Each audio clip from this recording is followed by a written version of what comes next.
భారత ప్రభుత్వం యువజన వ్యవహారాల మరియు క్రీడా మంత్రిత్వ శాఖ నిర్వహిస్తున్న స్వచ్ఛతా హీ సేవ కార్యక్రమం నెహ్రూ యువ కేంద్ర మరియు ఎన్ఎస్ఎస్ సంయుక్తంగా నేతాజీ సుభాష్ చంద్రబోస్ ప్రభుత్వ ఐటీఐలో నిర్వహించారు. ఎన్ఎస్ఎస్ వాలంటీర్లు, నెహ్రూ యువ కేంద్ర వాలంటీర్లు, విద్యార్థులు, ఉపాధ్యాయులు కలిసి ఐటీఐ కళాశాలలో స్వచ్ఛ భారత్ నిర్వహించారు. ఈ కార్యక్రమంలో నెహ్రూ యువ కేంద్ర జిల్లా యోజన అధికారి తిర్రి గోపి మాట్లాడుతూ ఈ కార్యక్రమం అక్టోబర్ 2 వరకు యానం పరిసర ప్రాంతాల్లో నిర్వహిస్తామని తెలిపారు. ఈ కార్యక్రమంలో NSS regional coordinator Chintapalli Krishna Sudhakar, ఉపాధ్యాయులు పాల్గొన్నారు.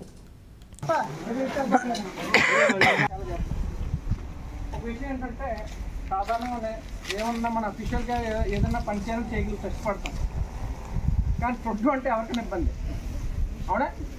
కానీ ఈ ప్రోగ్రాము చాలా ఇంట్రెస్ట్గా పెట్టింది మన గౌరవ ప్రధానమంత్రి మోడీ గారు పెట్టారు. మోడీ గారు ఈ ప్రోగ్రాం పెట్టడం వెనకన ఇన్స్పిరేషన్ అంతా గాంధీ గారు, మహాత్మా గాంధీ గారు.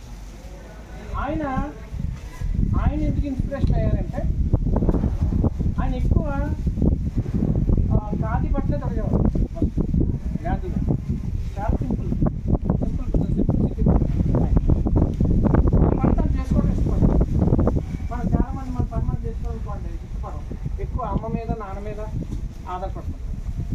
చిన్నవి కూడా ఓ పాలు ప్యాకెట్ తెమ్మని అనుకో, చెల్లి ఏమంటుందంటే అన్నయ్యని నువ్వు వెళ్ళరా మొగోడు కదా అంటారు. వీడేమంటాడు, నేనే చేయాలా, చెల్లి చేయాలదా, చెల్లి మంచి కదా, దొలుపుతా అంటాడు.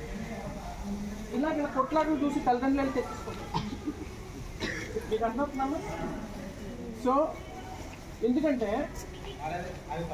ప్రతి మనిషి తన పని తను చేసుకోవాలనేటువంటి ఉద్దేశంతో గాంధీ గారు ఏం చేస్తారంటే తన వాష్రూమ్ అంటే బాత్రూమ్